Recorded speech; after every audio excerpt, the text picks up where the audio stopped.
Hello, my fellow Americans. I think most of you still insist on calling me President Washington, but it is my sincere hope that for tonight you'll think of me as your old and affectionate friend, George. The time is approaching to elect a new citizen to administer the executive branch of the United States. But before that, even now, you should direct your thoughts of whom to empower with your trust. I feel I must acknowledge an immense gratitude for the many honors my country has given me. I must also acknowledge your never-ending confidence, which has given me so much strength. I am grateful for the many opportunities I've enjoyed, for your faithful and never-ending support that surpassed my own zeal. And if our country has benefited from my service, it is because of you. History should record that despite our trying circumstances, our inflamed passions from every direction, even those appearing sometimes highly debatable, bad fortunes and constant failures, you continue to support our efforts. Your service fulfilled and achieved our plans. Your efforts deeply move me, so much so, I'll carry those feelings to my grave.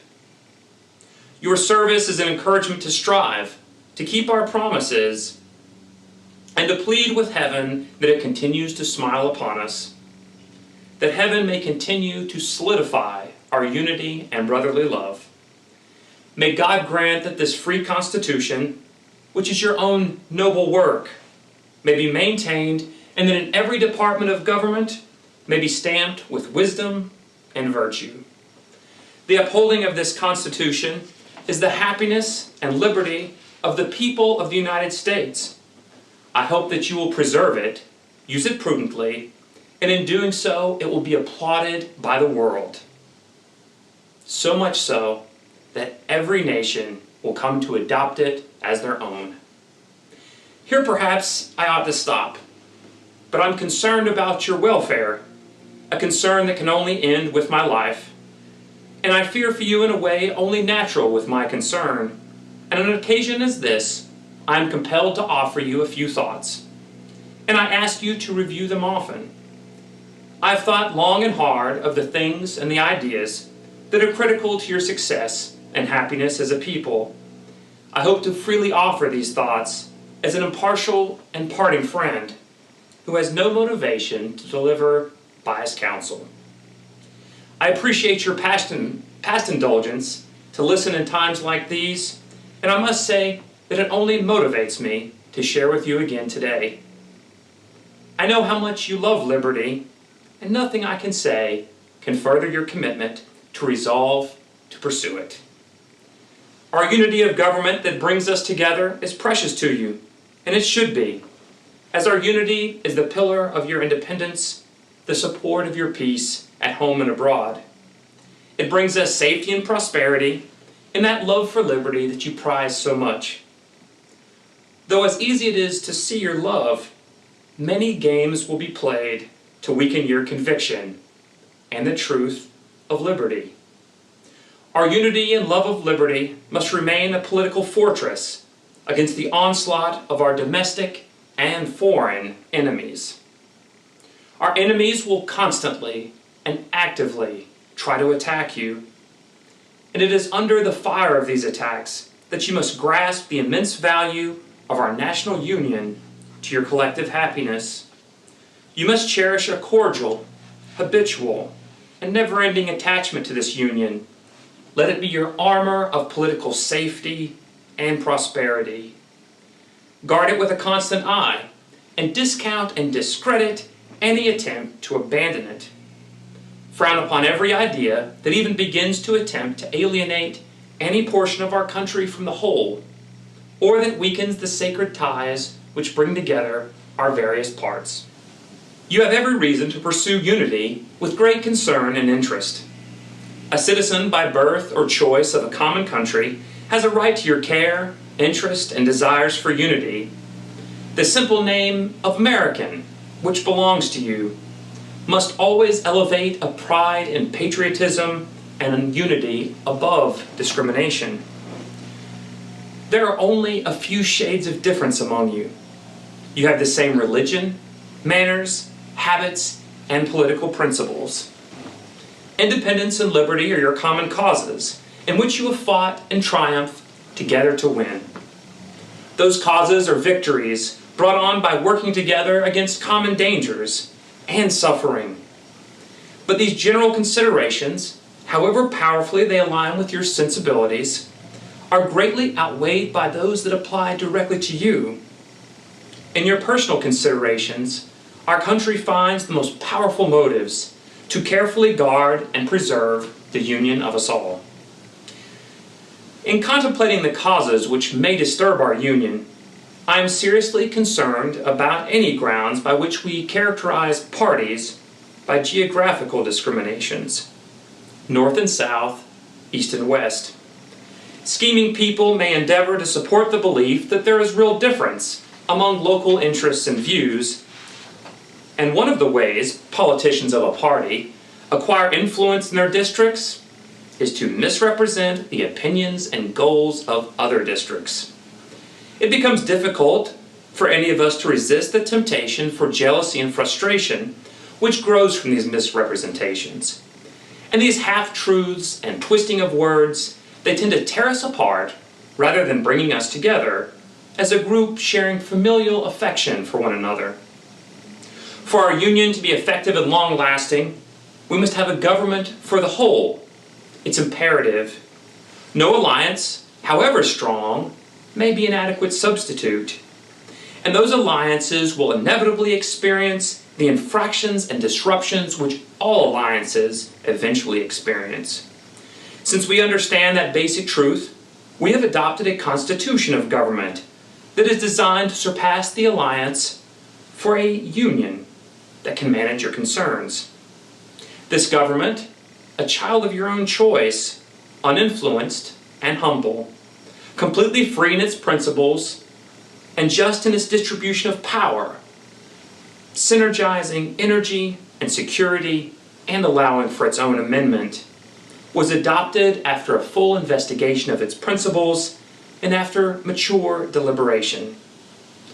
It has a just claim to your confidence and support. Respect for its authority, compliance with its laws, and acquiescence to its regulations are our duties enshrined in the fundamental principles of true liberty. The basis of our political system is the right of the people to make and to alter their constitution of government, but the Constitution, which at any time exists, until changed by an explicit and authentic act of a unified people, is sacredly obligatory for us all to follow. The very idea of having the power and the right of the people to establish a government inherently means it is the duty of every individual to obey the government. All organizations and associations, under whatever plausible story they try to give you, that have real plans to direct, control, subvert, or shock the regular conversations and actions of constituted authorities, are destructive of the fundamental principle that it is our obligation to follow the law during the times between in which we choose to alter it. These obstructions to the execution of our laws, they serve to divide us, and yet they provide an artificial, yet powerful force for the will of a party instead of the will of the nation. Often the people that wield these obstructions are a small, but artful and enterprising minority of our community. And in a tit-for-tat with other parties, they wish to make the serving administration the mirror of their special interests. They wish for the contrived notions of theirs to set the national policy. They do not want laws and policies formed from the plans of healthy debate and compromise unaltered from the influence of special interests. However, partisan organizations or associations, like those we just described, may now and again provide answers to very popular issues. And so, over a course of time, they become especially powerful machines. And in those machines, cunning, ambition, and unprincipled people will be enabled to subvert the power of the people and to usurp for themselves the controls of government. And then they destroy the very machines that place them into their position of power.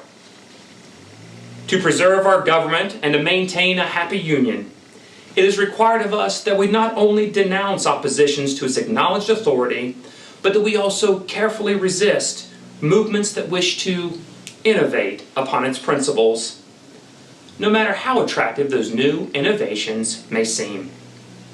One angle of attack is to affect the Constitution with changes that slow the energy of government, and thus undermining its most powerful and permanent principles. And in all the changes that you may consider, remember that we need time and practice to fix the true character of government, and just like other institutions ran by humans. Experience is the best way to test the real tendency of the current constitution of a country. And in a country as big as ours, our constitution cannot be in a permanent state of flux, exposed to the perpetual changes of hypothesis and opinion. For our security, our liberty, and our common interests, we need a country energized on the basis of foundational principles enshrined in a reliable and strong constitution. A government with its power properly distributed and adjusted is the surest guardian of freedom. A government that cannot protect people and property and cannot contain members within its laws is a government in name only.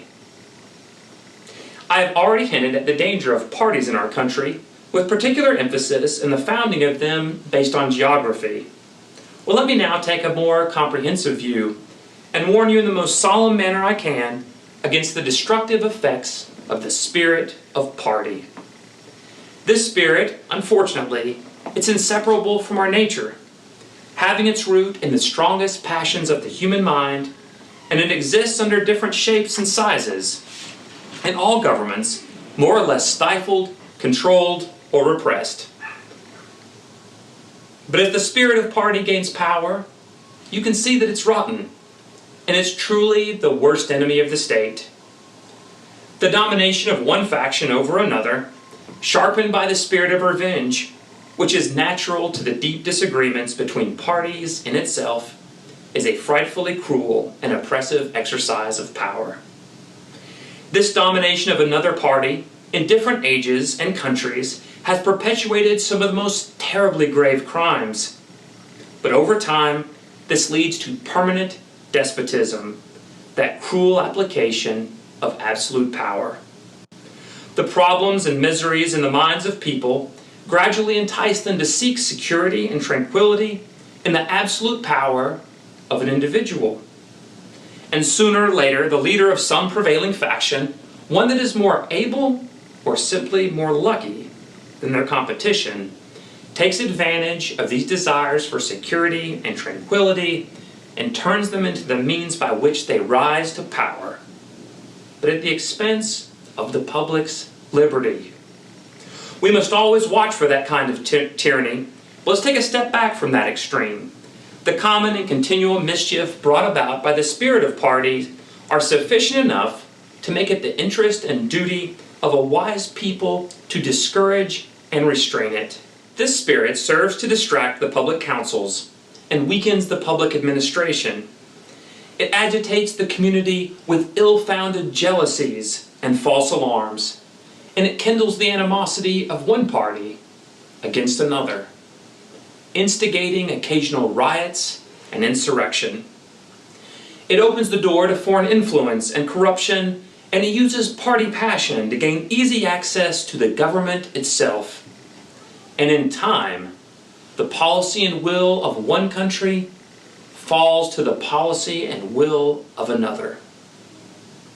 There is an opinion that parties in free countries are useful checks upon the administration of the government, and that they serve to keep alive the spirit of liberty. And this, within certain limits, is probably true, and in monarchies, patriotism may look with favor upon the spirit of party. But in a republic, this is a spirit we should not encourage. Certainly, there will always be enough party spirit for every noble purpose, but there is a constant excess of danger, and the force of public opinion ought to mitigate and assuage that excess. Party spirit is an unquenchable fire that demands a uniform vigilance to prevent it bursting into flames. My fellow Americans, and offering you the advice of an old and affectionate friend. I dare not hope that my advice will have the long and lasting impression that I could wish. That my words will control the usual current of passions or prevent us from following the same destiny as the countries that have gone before us. But if I may flatter myself, I hope that my words will produce some benefit, some occasional good, and that they will return, now and again, to moderate the fury of the spirit of party, to warn against foreign intrigue, and to guard against the impostors of pretended patriotism. My hope is that you will see I've shared these words only to your benefit and welfare. George Washington.